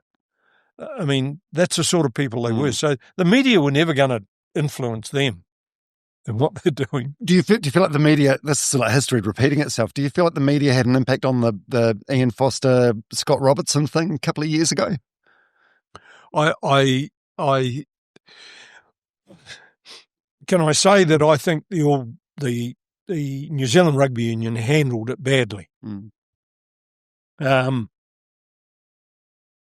I don't want to get into should Ian Foster have been removed earlier or not, but I think it was not handled correctly by the New Zealand Rugby Union. To put it down, I mean, they made it public. It became public that if the All Blacks lost in South Africa, Ian was going to be gone. Well, that's one game shouldn't determine anybody's fate. If they were saying to themselves, the team's not going well enough and we need to change a coach, one game's not going to alter him as a coach, okay? And for him to have to go through that indignity and some of the indignity that he went through was not fair, okay? And it's, Scott Robertson, don't get me wrong, he had great claims to be, but it needed to be handled better. I remember being questioned about it one day, and I said, well, here's a point I make. We expect every All Black to play well week after week after week and to succeed, and if a player doesn't, he gets dropped. Well, All Black coaches should put themselves in that same situation. If they don't perform, they need to be changed. In other words, if the team doesn't perform, then the coach is not performing. Now, it's not that simple because you have to look at things like, are we rebuilding? What are the reasons? You have to, administrators have to be rugby nous enough, and I'm going to come back to that in a minute, rugby nous enough to know what is actually happening. Now, when I was All Black coach, get appointed, you remember John Graham, the great All Black skipper, him and Brian Lahore were on an advisory panel to the New Zealand Rugby Union on who should be the All Black coach. Now, that's what we need now. Those two guys were, apart from being very highly respected, they were very balanced in their thinking. I knew both of them well. And Brian Lahore, I had tremendous admiration for. And it was such an honour to have him as my campaign manager at the World Cup. But they knew how to read what a coach was doing and was the coach doing a good job. What was his fault? What was the player's fault? What was the referee's fault? I mean, referees can lose games for teams through 50-50 calls going the wrong way. And in some cases, bad calls. Like, probably shouldn't say this, but I'm going to. When the All Blacks played in Johannesburg last year, South Africa got awarded a try when the Springbok prop dropped the ball a foot off the ground. He dropped it and then fell on it. The try was awarded, and the referee didn't even go to the video ref. Now, the video ref had interfered in other parts of the game. Why didn't he interfere then? See, now if Scott Robertson had won that game, the All Blacks had won that game, there'd be a much more positive attitude about how the team's building than there has been. And that's where people like John Graham, Brian Lahore, they notice those things. They see those things that swing the balance of the scales. God, you're still so into it, aren't you? You're just passionate about it, passionate about the game. At the start of the chat, we touched upon you being a granddad now. What do your grandkids call you? You papa, granddad? I try to get them to call me Laurie, but they don't. Why do you want to be called Laurie? Oh, What's your name? yeah. No, Granddad. Yeah, just really? Granddad. Yeah. Yeah. How do you? My daughter calls me. One of my daughters calls me Pops. Yeah. The other one calls me Dad. Yeah. You like that? You like being called Pops? Yeah. Yeah. It's whatever they're comfortable with. So when I text her back, which is regularly, I sign off as Pops. When I text the other one back or email, it's Dad. Mm. Mm. How do you hope your grandkids see you as a man? What are you like? Are you playful and cuddly? I was when they were young. Yeah. I've got a grandson who's got the seafaring blood in him that I had, and he loves his fishing. He's gone into contracting. I've given him quite a lot of advice, and so on, and that's where the fishing gear is going to go.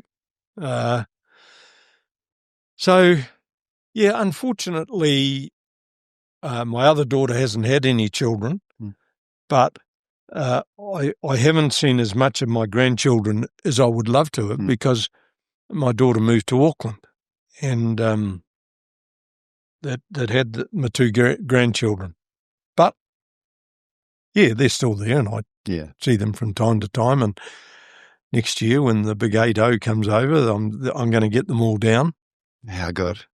Are you very emotional these days in this stage of your life? Like, when was the last time you cried?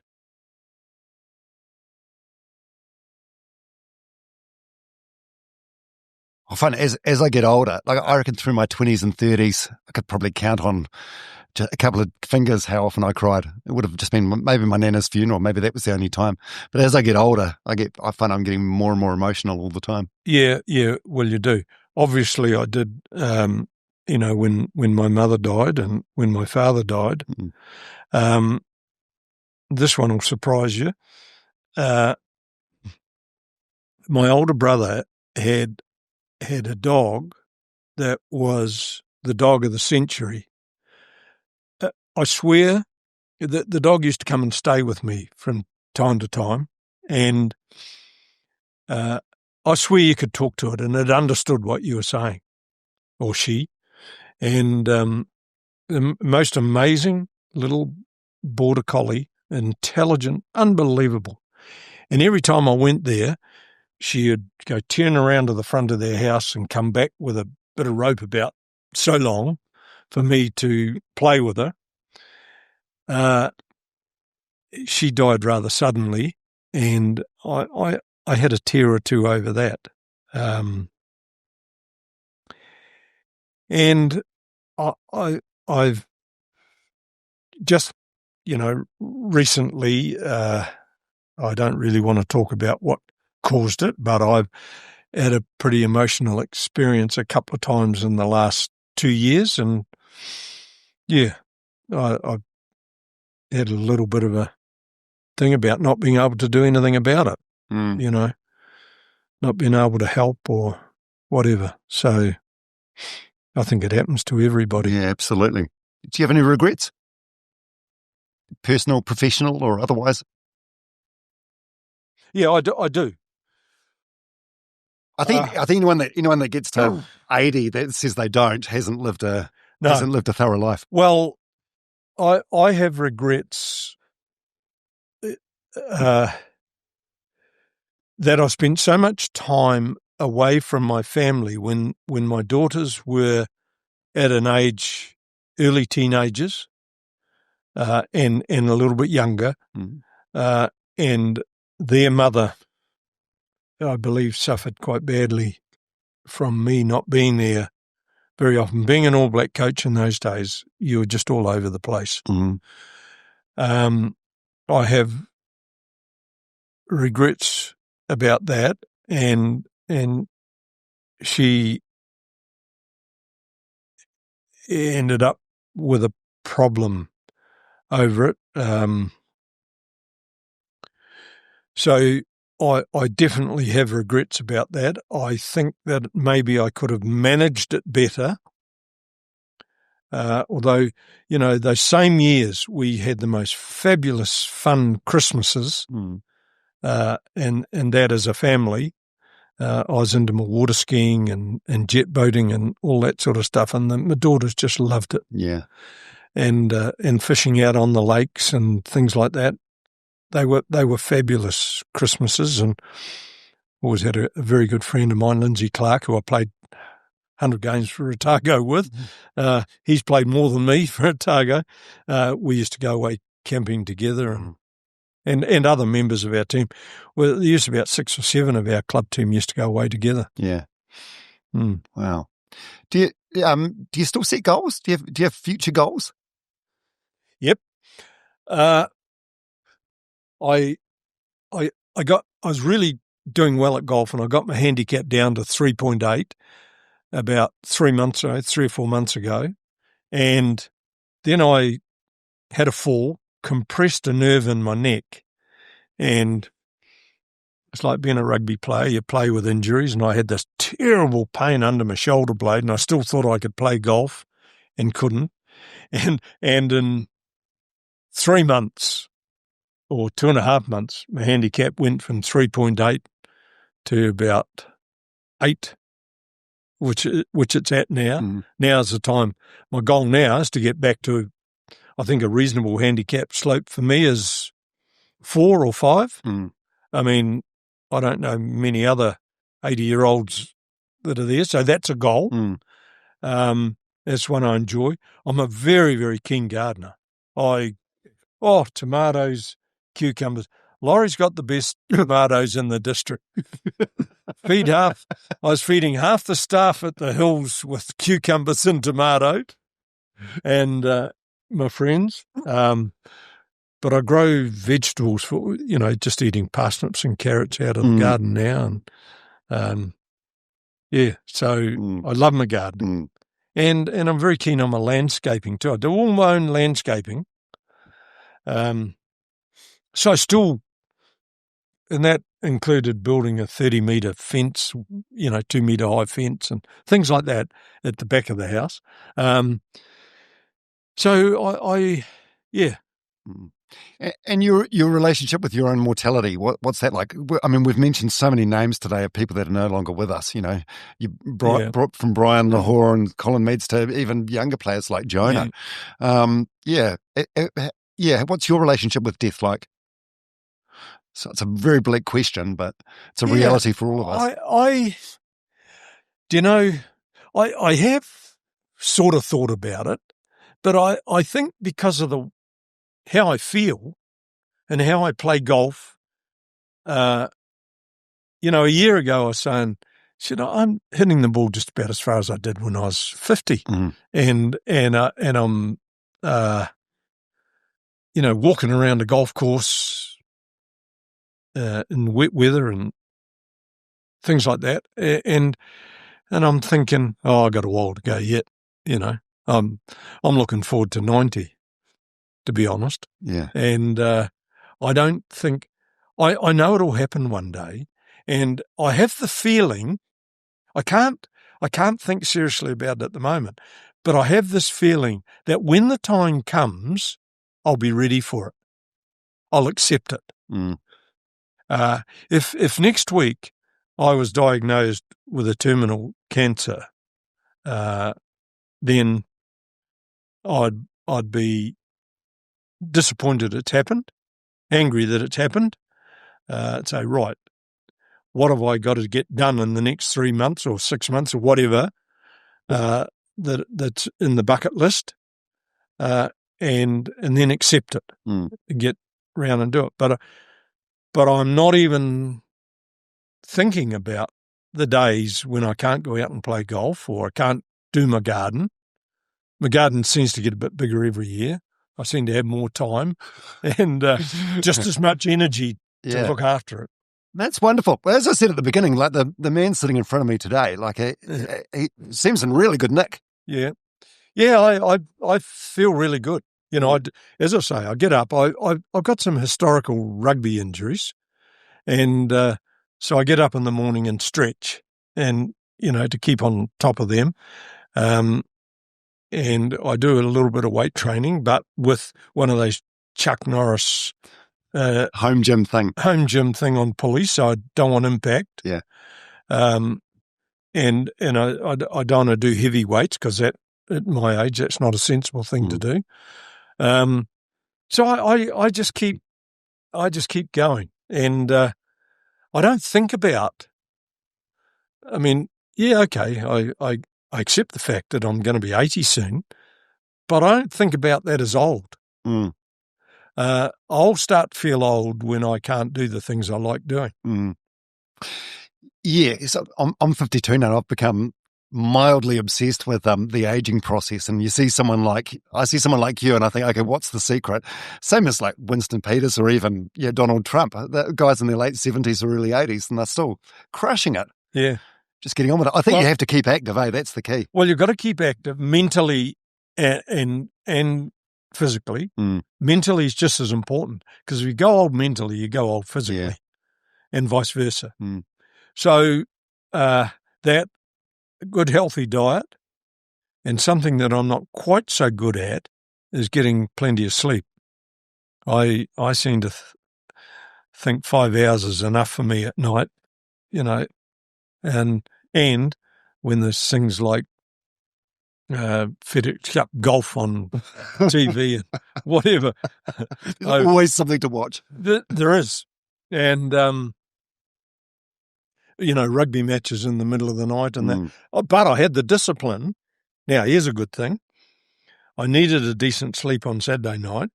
So I had the discipline to record the Springbok Australia game, and then I watched it yesterday. Jeez, what a second half. Yeah. Incredible. I tell you what, we're going to have some trouble with Australia. You get them, Australia, confident. They've had their backsides kicked the last few years, but all of a sudden they're now believing themselves. We're in for a hell of a battle. Yeah. What 3 words would family and friends use to describe you? This is something I ask all my guests. It was actually I had a guy on the podcast called Dougal Allen, who's like a coast-to-coast legend, and he did one of those 24-hour adventure races with Richie McCaw. Yeah. And he said it's something Richie asked the teammates in the middle of the night when they were doing it. And one of Richie's words for himself was integrity, and this guy Dougal said, it's funny, I've only been with you a couple of days, but that's a word I'd use for you. Yeah. Loyalty, honesty, and integrity would probably cover it. Loyalty's very important one for me, and honesty when you deal with people. Great words. Are you like who you see in the mirror? Are you someone you'd want to go and have a beer with? Yeah, I'd have a hell of a lot of questions to ask me.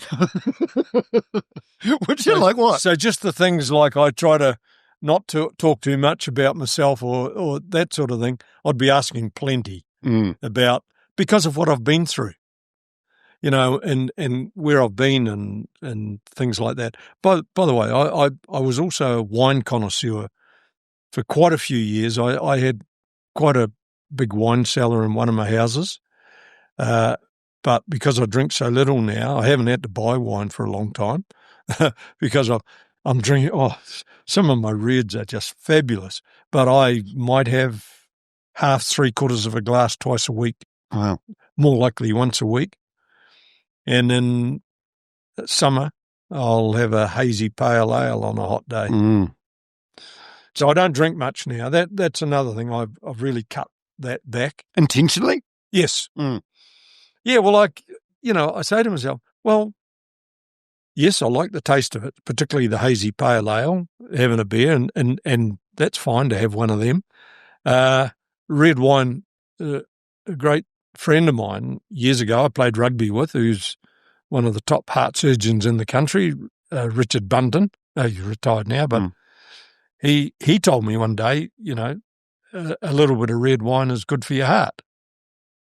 And I love the flavour of I love to drink a good quality red wine. So do I. Do you like a heavier one or a Pinot? What are you into? No, not so much on Pinots. Although a Pinotage I really enjoy. South African Pinotage is very, very good wine. But Cabernet, I've got quite a few of them still to go.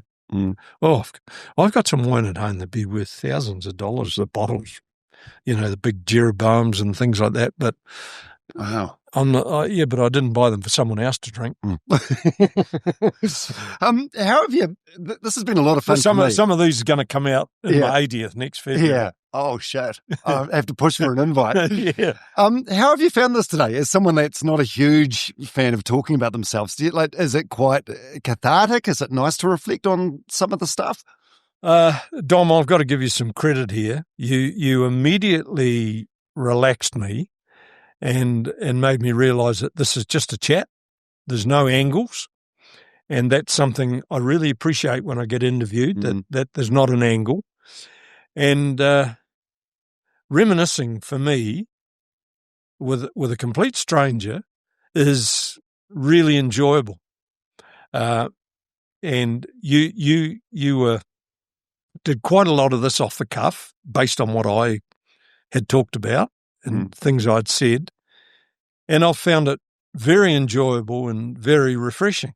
And put me in a really good mood to go and pick up my new car this afternoon. What is it? I noticed you walked in today with an Audi umbrella, which looks like you get complimentary when you buy a new one. What's the new car? Well, the new car is an Audi SQ6, which is a new model, and it's 100% electric. I love electric cars. I've had two. I had a Porsche Taycan and the Audi RX GT e-tron, and they're fabulous cars. But realistically now, I've moved past cars and into the hatchback, or not the hatchbacks, of smaller station wagons. So I'm really, this is it's a whole new concept of battery and electrical platform that the Porsche Taycan, the Porsche Macan and Audi SQ6s have used together, developed together, because they're the same parent company. And I'm really looking forward to getting it. Wow. Well, you heard it here first. If anyone's standing at a charging station and there's someone there that looks like Laurie Mains, it probably is Laurie Mains. Probably is. Especially if you're not 100% sure, just look in the boots, see if the golf clubs are there. Yeah. I don't go far without them. Yeah. Hey, this has been really neat. Are you proud of yourself? I'm proud of what I achieved and what I gave to rugby is probably a better way to put it. I'm proud of what I gave to rugby. My daughters say that I should be very proud of myself for them. Cool. And that's the ultimate. Yes, but I come back to that issue. I have regrets about not being there enough in their formative years because of rugby. But they've both turned out pretty good. I'm very happy with them as people. And so I'm like, I can look back on my life and say, I've done a fair bit, and I think I've pushed myself to the limits of my ability in whatever I think that's something I'd say that I'm very proud of, that I pushed myself to the limits of my ability, and I'm still doing it with golf. I just wish the hell I'd played golf when I was younger. I might not have been through all this rugby pain. I might have been a professional golfer. Yeah, and there's longevity there, eh? Yeah, well, the thing is, I'm actually quite proud of the fact that last year I was down, or over summer, I was down to a 3.8 handicap, and I'm 79 years old. Wow. And I'm saying, geez, how good could I have been if I'd taken it up, when I could have hit the ball another 60 yards or 70 yards, meters. Yeah. Who knows? Well, Laurie Mains, this has been great. One thing I forgot to mention, I read in an interview that Jonah Lomu, he when he was still alive, he said you were his favourite coach, which I think says a lot. Have you heard that? I didn't, but I knew Jonah liked me, and one of the things I had helped with other island players about how to deal with them, and Jonah was a very shy individual initially, and if I needed to speak to Jonah about something, I'd always go to his room and speak to him on his own. I'd never even suggest a criticism in front of other players. And what I used to do at trainings was give Jonah a couple of things that he was very good at doing, like we'll do a move off the back of the line out. Now, Lowie, would you get out there with a tackle bag to stop him? And then there'd come Jonah, bang, and he'd sit Richard Lowe on his backside, and everybody would crack up and Jonah would feel really good about it, And I was taught by Earl, for a start, who in Wellington coached a lot of island players, but by Michael Jones. Ronnie Clark was another one who was very good for me to talk to about the island players. And I learned how to deal with them. And I learned that you just treated them totally different. And here's the great thing about All Blacks. They all understand that. Even the ones I used to rip up occasionally, they knew why. They'd not done what they should have done, or had been a bit off the pace, and they knew they were the whipping boys, and they accepted it. It's, Steve Hottons of this world, it's on, but yeah. Geez, stories for days. Hey, this has been amazing, mate. Thank you so much for being so generous with your time, eh? Yeah, well, let me tell you something, Dom. I'm over the moon that you asked me to do this. This chat we've had today has done me wonders. How so? It's really lightened me up about rugby and about that. It's reinforced in my mind that there's nothing going on up here, because I can remember so many things. And talking about it again with someone who understands, someone who is excited to be hearing it, that all rubs off on me. And you've drawn more out of me than I think any other media person has ever done. Oh, shit. The camera's still rolling. We got this. Oh, no, I appreciate it. Yeah. Okay. No agenda, no gotcha. Yeah. Just a good conversation with a great New Zealander. Yeah. Well, I look forward to doing it again sometime. Yeah. Well, let's do it at your place next time, and we'll crack into some of those reds. Yeah.